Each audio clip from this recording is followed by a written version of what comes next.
Welcome in, Hey, everybody. besties. I love that. We are moving up in the world. We got a countdown and everything. Shout out Amanda Savage on the buttons, on the ones and twos, making it happen. Monday Night Besties. Besties, how's everybody doing today? Monday Night Raw, February 12th. We're here for the recap, of course. I'm DC Hendricks. That's Amanda Savage. Before we even get started, slamchats.com supports your favorite Monday Night Raw post-show hosts. Slamchats.com, donate, and of course, send in those comments and let us know what you thought of Monday Night Raw tonight. A lot has happened, but before we even get to that, more important business. Amanda, how you doing tonight? Oh, pretty good. How are you doing? I'm doing pretty good. I was telling you a little bit before we recorded.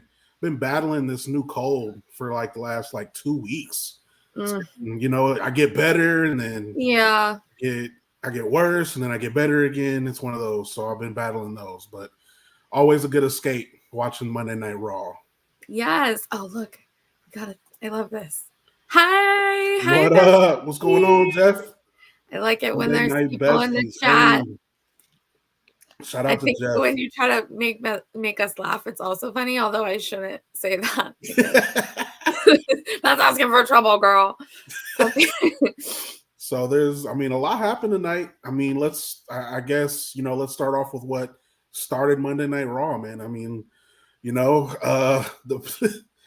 Obviously coming in tonight, a lot of anticipation with what Cody Rhodes was going to say, what he was going to do. Obviously we'll talk a little bit about the press conference probably later on when we get to the Seth Cody promo from later on in the show. But I love how it started because it started not predictable. Like we thought, you pretty much assumed it was going to start with Seth Cody, right? Like you thought that would start Raw, but instead we get a further story for the Intercontinental Championship, and you got a 6-man tag. The New Day and main event Jey Uso started a 6-man tag against Imperium, and New Day and Jey Uso beat Imperium, which earns Jey Uso an Intercontinental Championship match next week. What'd you think of the start of Raw? I thought it was cool to kind of switch things up a little bit. What'd you think?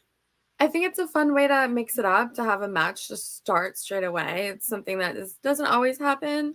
I like sometimes, but usually I think, at least lately, it's been kind of more promo segments to kick things off. So starting a match. Also, there's nothing that gets the crowd more excited than main event Jey Uso's entrance. I feel like that's such a fun way to start the show. Just everyone going bananas and having a really nice time. So that was it was a good match. Honestly, I hadn't really thought, while I was watching it, I hadn't considered that I've always seen New Day versus the Usos as like making magic in the ring, but I hadn't necessarily put it together that they would be able to be such compelling teams together. Like it made me want like, oh, can Jimmy join for a little bit? Is there like different amalgamations of this? Because it was that collective 2 tag teams is responsible for some of my favorite matches. So it was really fun to see like Jey Uso be a little bonus New Day member for the day. I like their running group. I like their friendship alliance. There's a lot of besties going around on Monday Night Raw. There is a lot of bestie groups. Oh, yes, good one. Yeet Day. Yes. Yeet Day. There you go. That's it. That sounds perfect. It was really fun. It was a fun way to kick things off for sure. Yeah, like I know we talked a little bit about it last week when Gunther had the big celebration for 600 days as champion. And I know I was still a little bit disappointed that Jey Uso was the one that came out, but in hindsight, I'm pretty excited for this match. I would say I'm a little weary and a little bit concerned that it's on Raw. Yeah. So that tells me that Jay's not going to win, at least in my opinion. Like, we'll see. I hope I'm wrong. Maybe I am wrong. But nonetheless, like, at the very least, Jey deserves a singles title match. And this is the perfect way right now. Gunther really doesn't – he's beating everyone. Right. That's gone for that belt. So, like, Jey is literally, like, the last one in line before a new crop of superstars, probably with the NXT guys getting called up or something. Something's going to change here soon to challenge Gunther. Maybe Sheamus returns or something. But I think Jey Uso is like one of the last ones in line that has yet to get a shot. So, like, it does excite me because he's a guy that deserves it, and especially on Yeet Day, as Jeff said. So you know, I'm warming up to it. I still am a little disappointed because I thought I want him to win. Me personally, Right. I think he deserves a little bit more than just a shot. Yeah. Me personally, I think the work Jey Uso has done in creating his own lane and becoming his own person, you know, as a single star. I mean, he's put on some banger matches since then. So Exactly. I think he deserves the belt, but you know, we'll see next Monday. Maybe I'm wrong. I hope I'm wrong. But nonetheless, it sets up that match coming up next week. And then obviously a big story for tonight though was all of the qualifying matches. We're seeing, you know, I was kind of concerned because like Elimination Chamber is literally next Saturday. Right. So I'm like, all right, are we gonna finish Did we the chamber know? matches? We're just gonna throw all these qualifying matches in the last 2 weeks.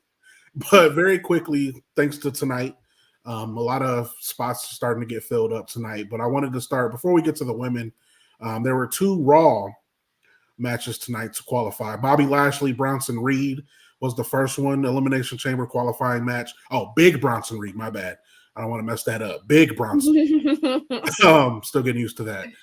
And Bobby Lashley of the Pride. I think they're still going by that name. I'm not sure.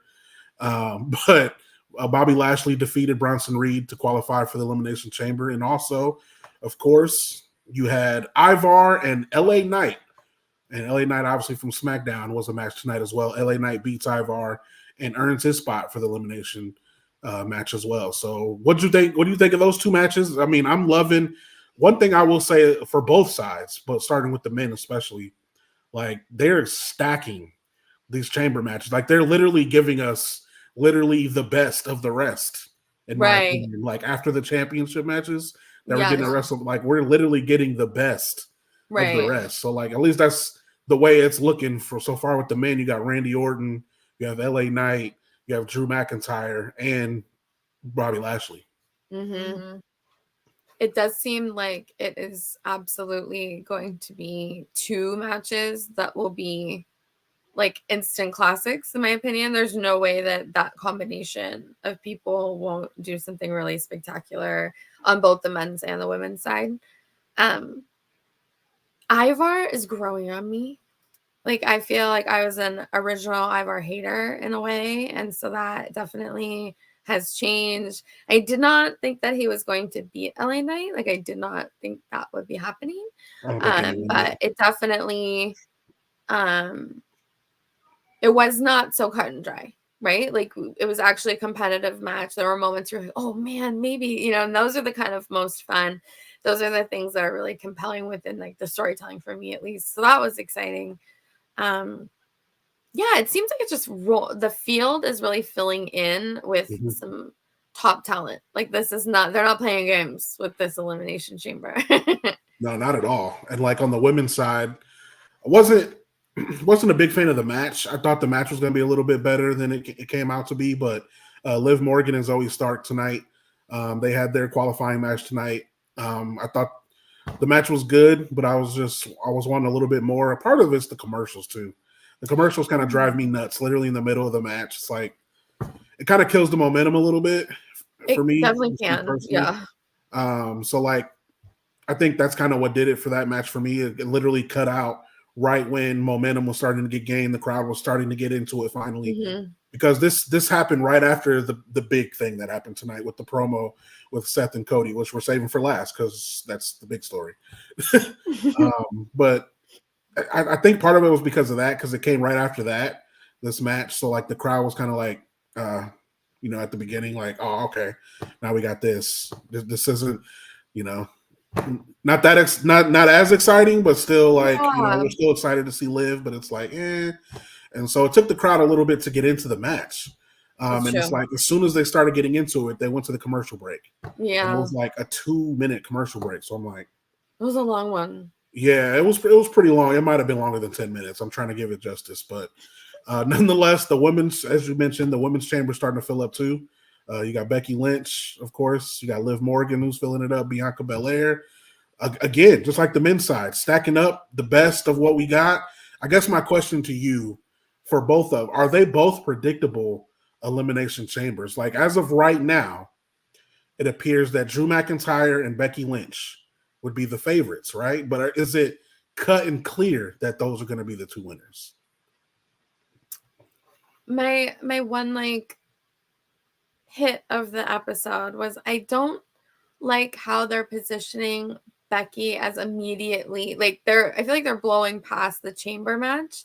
And that to me is either like foreshadowing some spot of she doesn't win and then there's something else that has to go on, or she, you know, like there's some other subplot that's going on that I'm not aware of, or they're sort of just saying she's next, and it's that one is a little hard for me to wrap my brain around. But this is Mania season, so we are in suspension of disbelief. I am not looking to poke holes and plots. I am not trying to make things make more logical sense than they need to, but it just kind of like there's so many challengers. Like when you look at what that match is already looking out to be, and if you peep on the internet somewhere, I happen to know there's one on WrestleTalk.com because I wrote it, but there's a little bit of a spoiler situation that got leaked around. But although I think one of them isn't accurate now or has been changed, because next week they already advertised that there's going to be like a last chance battle royal, which that last occupied spot was rumored to be just straight up Jade Cargill. There wasn't, and it kind of was confusing because there hadn't been a match announced for her. So how would that happen? This one here, card subject to change, baby. That's right. Definitely things change for sure. But it looks like now there's a last chance battle royal, which is sort of interesting too. But I hope it's not that predictable. I hope it's not just cut and dry Drew and Becky, because not that those, I think the beauty of this particular chamber set of elimination chamber matches is that I am almost completely happy with whoever wins. Yeah. Which doesn't often happen in these scenarios. There's not always this stacked of a field. And we're already looking at like, this would have had a different complexion to the match anyway if there had been other people back in play, right? So like, had Brock Lesnar been back in play, had CM Punk been in play, like this match could have looked completely different. And I think that the way that it's looking now just feels like a very, you can call it a beautiful recovery, you can call it kismet, whatever you want to say, but this seems like they are about to put on a very exciting match. At least I'm very excited about the men's match. The women's match, I need some more meat on the bones of that story. Otherwise, it just confuses me as to why it's happening, I guess. Because like right now, it's literally, I'm with you 100%, especially on the women's side, because with the women's side, it's literally Becky right now. Like it's like Liv has, I guess, a small story because she's saying, oh, I got revenge on my mind. And it's like, that's great, but like that's not a strong enough story to convince me that she could possibly win. So I'm with you on that 100%. I think there definitely needs to be more. And that's what's scary. Is like I said, the pay-per-view is next Saturday. So like they got to work quickly on creating another lane and another possible person to create more excitement, you know, because of right now, it's literally feels like they're teasing Becky and Rhea for WrestleMania. Right. And we're like, oh, okay. And I feel like even almost commentary spoke about it that way. Like it felt like it was, oh, Becky and Rhea, but Rhea has to get through Nia Jax first. Like, well, so Becky it's like they forgot. He was like, oh yeah, she has that match with Nia Jax. There's more challenges ahead, Michael Cole. Don't call it so soon. Like even Pat McAfee was like that. I think Pat McAfee even kind of already. I mean, it's been a long weekend for Pat. Yeah, I mean, we expect Rhea to win, but like at the same time, you got to have some kind of like, look, she still has to beat Nia Jax. Like we all expect her to win, but like, you're completely skipping over a match that you literally are supposed to be promoting for the pay-per-view. But yeah, I'm waiting. So, and anyone obviously comment who you think and how you think the chamber matches are kind of being laid out. Who do you think is going to win? Who are your favorites? Who would you want to see at WrestleMania? And of course, donate slamchats.com, support BodySlam.net and awesome hosts like us. I know they have NXT shows, Friday night SmackDown post shows as well. So support slamchats.com. But of course, if you're just tuning in, this is Monday Night Besties. We're talking Monday Night Raw from tonight. And I kind of wanted to put you on the spot too, Amanda, because Someone asked me this earlier and put me on the spot, so I'm putting you on the spot now. Okay. So if you were to choose out of Drew McIntyre or Becky Lynch to win, you can only choose one. Which story would you choose to be at WrestleMania? I know. They asked me too, and I was like, I didn't know how to answer at first. I said Drew, only because he's the only one. For me, for the men's side, it's literally either Drew McIntyre or LA Knight. For me, those are the only two that not only make sense, because like LA Knight doesn't make sense because he's not even on Raw, but like he's a guy that I would believe they could possibly give the title because he's been also putting on great matches. They don't really want to lose steam, you know. Right. He's getting bigger and bigger, and they got to do something with him. Otherwise, you know how that works. The crowd runs tired of him, and then eventually you got to turn him back heel. So like they got to do something. Yeah. But for me, it was a little bit easier to pick Drew McIntyre when they asked me. But like, and I only say that because the women's side is so stacked. I feel like the women's side, because like you have Bianca Belair, who is, I mean, she's almost reached the status where it always makes sense to have her fight for the title. Like she's already reached that legendary status. Liv Morgan has her story. And obviously Becky Lynch has her story. So there's more options to choose from that make sense. So I chose Drew for my personal reason, but I wanted to ask you to just which story would you prefer if you could only choose one of those? The other thing that I continue to be perplexed by is that all of the graphics, like most of the marketing materials, have Rhea and Bianca on them. Oh, yeah. And so I don't understand if perhaps like, is Becky just a solid red herring?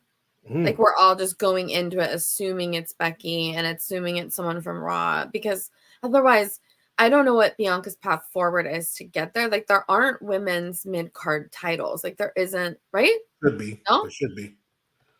Yeah, there should be. Right? There's not, but there definitely should be. There should 100%. I know they do. So otherwise I don't really know.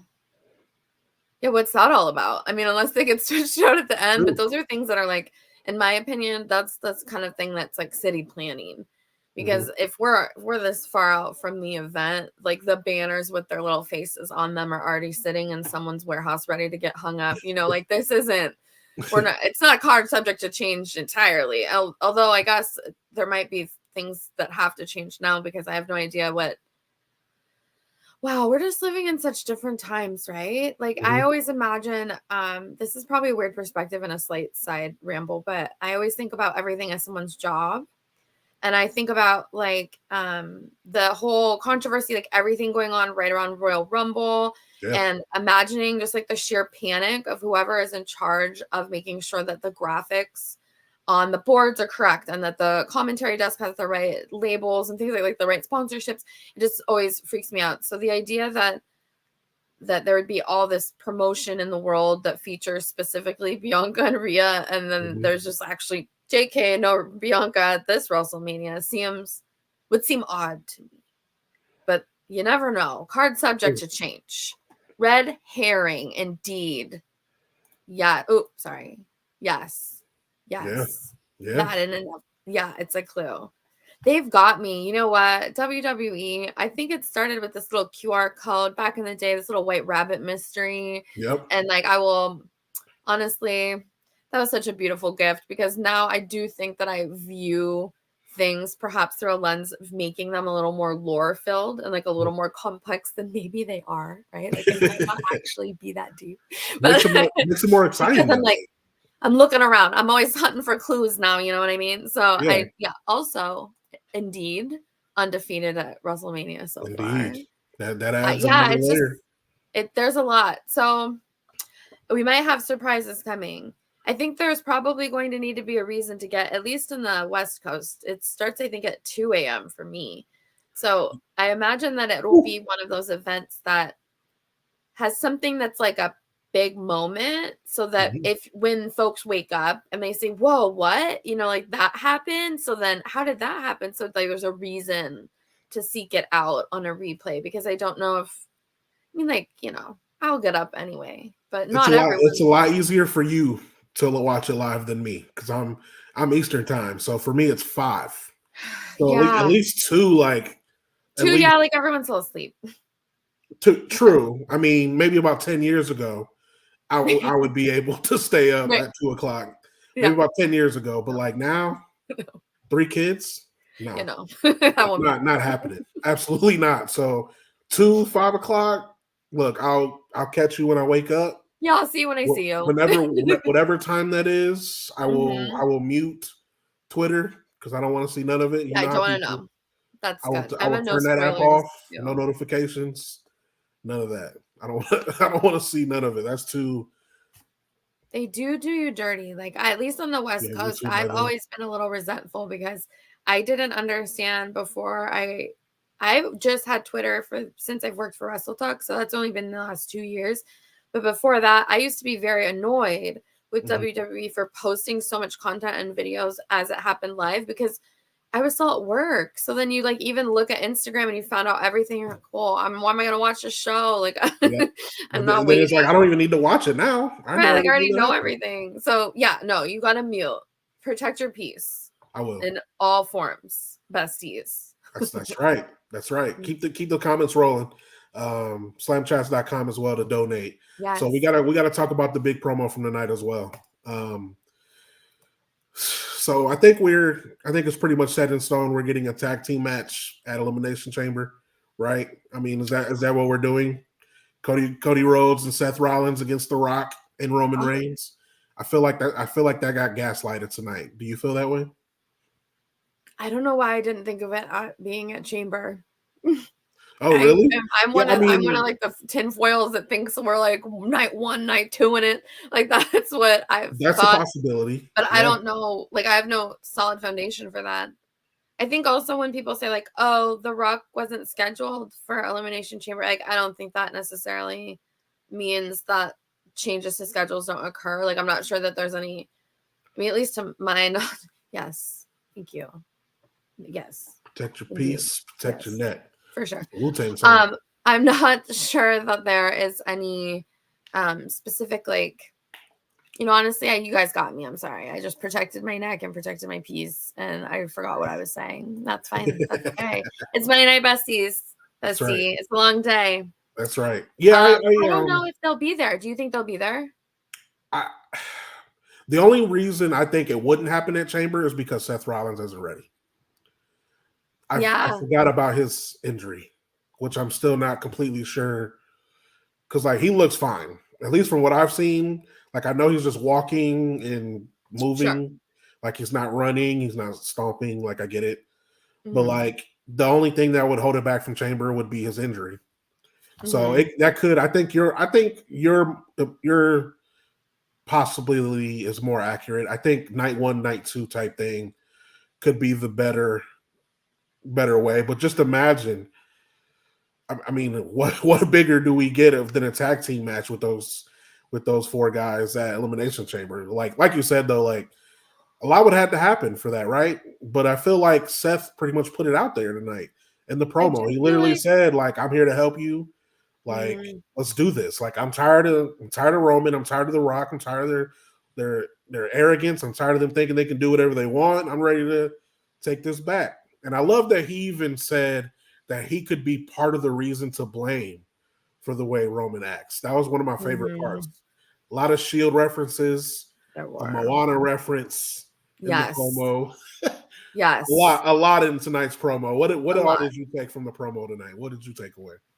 The number one thing I took from the promo was that Seth Rollins' outfit was a perfect execution of Mob Wife aesthetic. So that is goals. Huh? Best dressed as always. Oh, so good. As always. Debate. Never misses, in my opinion. But I just will make up excuses for why it's not a miss, even if it's sort of like a little bit funny. So it's okay. I'm an apologist. I am a fashion apologist because I think you're taking chances. And that's what you're supposed to do with fashion, Seth Rollins. Right. Other than that, though, this is not fashion talk. I'm aware. Maybe it is. I don't know. I'll check in a minute. But I do think that they have a very fun chemistry together. I always can't help but like sort of have that, what is it? It's not fan fiction, fantasy booking, where I look way far down the road where like Seth turns on Cody, because I feel like it'll happen, right? Like I kind of, so that the way that we get from point A to point B is always the most exciting part for me in the storytelling aspect of wrestling. So knowing that this is this tenuous alliance and that they're, you know, we're getting the warm fuzzies right now, and that's fun. But I imagine that when we have this conversation in 6 to 8 months, there will not be the same warm and fuzzies between the two. And that's very fun to watch, that the seeds get planted now. So he's taking responsibility for building Roman. So in the event that Cody beats Roman, blah, blah, blah, then you get down in the future, it's like, yeah, well, you can't beat me. I made Roman. I got you out of that jam. You would never even be where you are if I were there helping you. Like, you already, I don't think anything comes for free with Seth Rollins, the visionary. Okay. So I don't know. It depends on whether or not people turn heel. I always just think it's an exciting time when you get like all your favorite action figures are hanging out with each other. Like the bestie alliance. My favorite thing in life now will just be if they can put Cody, Seth, and Sami Zayn together as much as possible. It's just that, like, you don't get a lot. That there's nothing more hashtag warm fuzzies than seeing those three rolled together and just be out to try to change the system. They're gonna fight the man in WWE, you guys. See, I think Sammy, and this, you know, I think this might be a rare opinion. I think Sammy's on the way to going heel. So I don't know if we're gonna get that. And I only think that it's just how they keep like gaslighting that he has the win, and he especially tonight with that whole interaction between him and Cody. It just felt weird. Like it's like he's like trying really hard to be positive and be good, and he keeps losing. And so like eventually he's gonna get tired of that, right? So like while I'm hoping that we get those warm and fuzzies, because I love all three of those guys. Yeah, I think Sammy's on the beginning, like especially after the match tonight, the main event, like can't even beat Shinsuke, who also hasn't won at all. So like you got two guys that main evented tonight that I can't even tell you the last time they won a match. Thank you. Hi Tyler. Hi bestie. What's going on, I just Tyler? got excited because I've never seen a comment from a different platform, and I just thought I didn't know how to do it. Let's go. Thank you. Let's go. Twitter's in the house. Where's the Twitch at? One time I think somebody said something from Twitch because it was purple. Who's there? We're here. We're here, besties. That's right. That's so exciting. Yeah, I think Sami Zayn's on the way to going heel. Did you get a chance to watch the whole main event? I was that was around the time where kids were going to bed, so I was doing both at the same time. But I definitely, I'm still getting the hints that Sami Zayn might be on the verge of going heel. I think I don't know how I feel about that. I think there's something to that, and I also don't know how I feel about that. And he was really fun when he was like conspiracy theories, Sami Zayn, like that people are out to get him. And I don't know if that could have like some form of that tapped back into, but I don't know. I know. It's such a stacked field. There's so many people that it's hard for me to know just like where people will fit in, because he's in Andrade. You got a vignette from Andrade. Andrade's back. I don't know. Maybe like there's just so many people involved everywhere that I don't know what happened. Maybe he gets Gunther after Jey Uso. I mean, that's very true. There's these paths forward. There's kind of these other mysterious. I don't know. Am I the only person in the world that keeps banging the gong of where is Sheamus? Where did Sheamus go? I know, and he keeps tweeting too, and he keeps tweeting, saying, so it makes me feel like it's like a thing. I know. He did it right before the Rumble. I thought he was going to be in the Rumble. Yes. So I don't know where, like, That's the new hashtag besties. Where is Sheamus? Like, Where's can we get the location of Sheamus? Because we're coming up. It's gonna be March. Is this gonna be? Oh, I just almost made a mean AEW joke, and I won't because then the clips live forever. Be careful. Be careful. I will. Tony will be on us. No, I'm scared. He'll find it. You know he will. Never He'll want find the smoke, it. frankly. I want no smoke from anywhere ever. Be careful. I'm so scared. Yeah, so I don't know where anyone's going from here. I would think that he's fun when he's a heel. I would maybe find it more palatable if it was a tag team heelishness with both Sammy and Kevin Owens. Like if they both are like, we've gotten shoved down to the bottom and kind of almost taken up the along the same line as the Drew, not quite anti-CM Punk, but like anti, why are you getting all the shine when you came and left? Like, we've been here. So why, like, I can see where there could be some compelling kind of fights between that. Yes. Hey, it's from Twitch. Yes. I miss the bar too. Yes. Oh, the bar was cute and fun, and I always enjoyed them. Yeah, where's Sheamus? The only way we get that is AEW. That's the wrong show. Where's Sheamus? They might answer that question for us. There might be a whole different answer to the where's Sheamus. Hey, so they're snagging people right now. So that's very true. Well, we'll find you, Sheamus. We'll find you wherever you are. We got to. I think WWE misses him right now too. I think there's, because like me personally, I'm not the biggest Sheamus fan, but I've grown to appreciate him since he's been gone so long. Yeah, that I actually miss him. And that's weird to me because, like, when it's just another one of those, right? Like we live in a time where we're spoiled when we have it, and then when it's gone, it's like, oh, I miss it. I have a real emotional attachment to him eventually winning the Intercontinental Championship because it is the one that he hasn't gotten. Like that's the one. So I just feel, I always think about there's like a case. He posted a picture. I think it was on Twitter or Instagram or something, but it was like a case in his house where he has all of them. And there's just that one's not there. Like it just makes it feel so like, oh. So he has those contract issues, doesn't he? Did he ever resign? I think that's the problem. I think that's what we're waiting on. I think we're waiting on a new deal, right? And theoretically, my understanding is that they were still, I mean, my memory is not always the best. So take me for what it is, but I thought that Drew McIntyre was in this sort of a similar position where his contract is up around or after WrestleMania, like not before, but certainly not a long time after.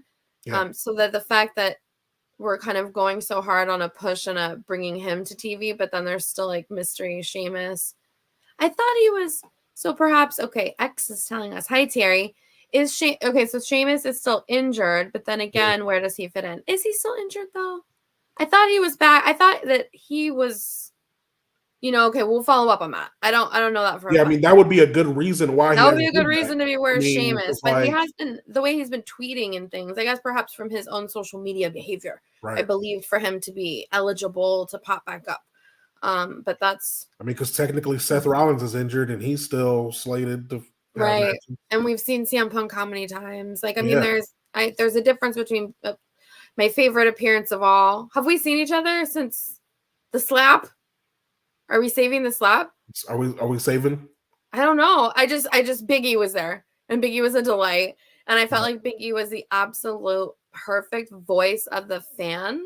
Yes. Like that was a magical moment that they need to definitely capitalize on, because not only do we love him, he provides this like really nice addition to the wonderment of like, what's going on? You know what I mean? Like the same way that we can kind of think things through, for him to be unsure or for him to be invested or for him to be kind of like throwing out ideas was so refreshing. And that was very fun. If he doesn't come back like I want him to, I think, how many weeks in a row did I say that I thought that's where the New Day and Imperium storyline was going, and I still haven't gotten it. We're still believing. We will never stop believing. Monday Night Besties believes in Big E. We will see him weekly. We don't know where. We don't know how. Yes. But we won't let it go. But if he unfortunately will not return, they gotta put him on commentary. I think that is at the very least every pay-per-view have him every pay-per-view, on those pre-shows that they do. Right. He needs to be there. I think he Mhm. is just one of those characters that you have to have. He is, like you said, a voice for the WWE universe. So I did. Mhm. I loved it. I loved the whole So good. press conference. Honestly, I thought it was all. That was fun. I'm a little upset that it was on the West Coast, so too far for me to make that happen. Yeah. It was right in your. I mean, not in your neck of the woods, but like it wasn't I like mean, down the street, but like yeah. it was pretty. You know, it wasn't that far. It was closer to you than me. Yeah, for sure. So I was, you know, I still try to put everything together because like I wanted to be fed that night, right? I wanted something exciting. I wanted some fun. And I felt like I got too much. I felt like I got Thanksgiving dinner. Like it was, you know, like I felt like Yes. everything happened so quick in It did. at that press conference. What were your big takeaways from the press conference? I think that it's very much a situation that you just have to be along for the ride. Like, let me tell you, I'm not joking when I say it's Mania season. I'm letting it go. Yes. I'm not getting down and dirty with it. I don't get down and dirty with Grey's Anatomy. How many times did I see a social worker on Grey's Anatomy? Can you name us up, please, the internet? Let me know if there were social workers featured on Grey's Anatomy. But you know who actually in real life tells people their family member is dead? I mean, you're where with the doctor, like the doctor says it, and then the doctor leaves and you stay there and sit with families and things. So, like, I'm not poking holes in all of the media I consume. So, Mania season, I am not poking holes in this. So, I choose to believe that everything I'm being fed is exactly what I'm eating. It is full calorie, even if it's not, right? Like, I'm just going to take it for what it is. And the idea that they are getting me to have Triple H and The Rock giving each other mean, staring faces on television at this day and age in the Lord Jesus Christ year of 2024, we're getting this exact thing that I loved as a young girl and is basically the reason why I'm here today. It's very difficult for me to not feel good about that, right? Like it's very hard for it not to have that nostalgia pop that you're kind of that dopamine bump that everyone's looking for all day, every day.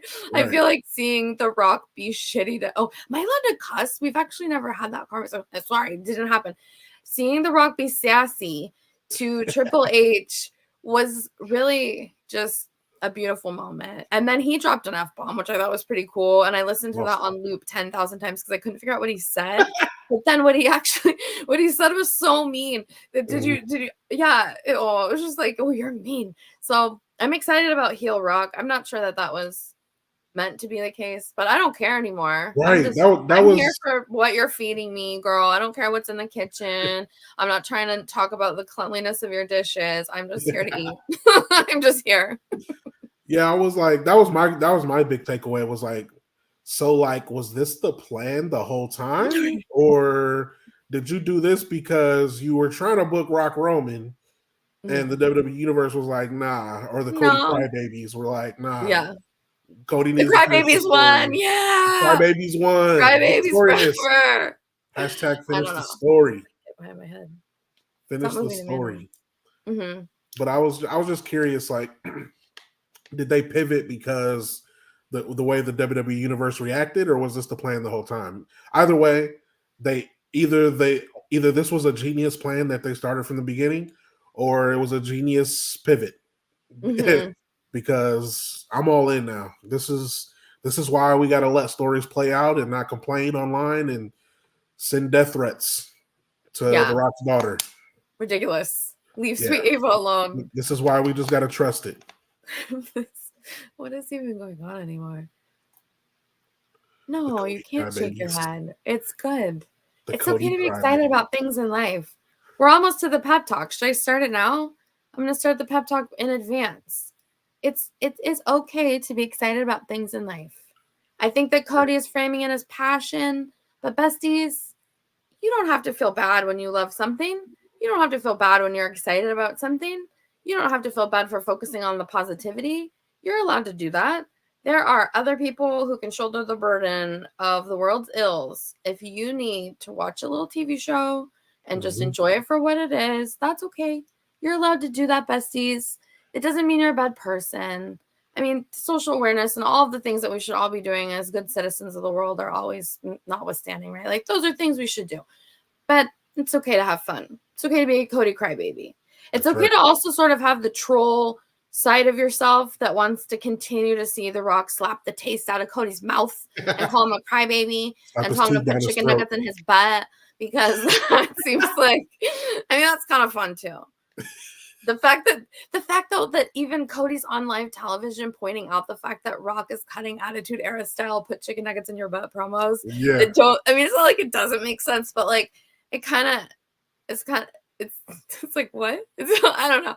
That's fun. The juxtaposition of these two roller coasters we're about to go on, I think, are going to be very fun. Yes. It's nostalgia. It's meant to be a good time, and it's okay to enjoy the ride. Absolutely. This is your bestie permission slip. That's right. And this leads us all to teasing. We got a big week next week.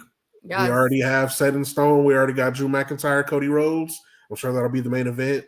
And we also got main event Jey Uso and Gunther for the Intercontinental Championship, all coming up next week. So that leads us all up to next week. Enjoyed all the comments. Definitely keep them rolling in after the videos are posted. Share slamchats.com to donate, support us. We're here each and every Monday night, folks. Join us. Yes, we can't do this without you. So we appreciate all you people that tune in. Jeffrey, the new one, MD. I forget the profile was MD. Yes, MD, yes. B, we want to do that. Let's see what else is going on here. Oh. There we go. Conspiracy. Jeffrey. I like that. Jeffrey. Secretly working together. Oh, yes, of course. Anytime, besties. I'm so glad to see this. This one made me.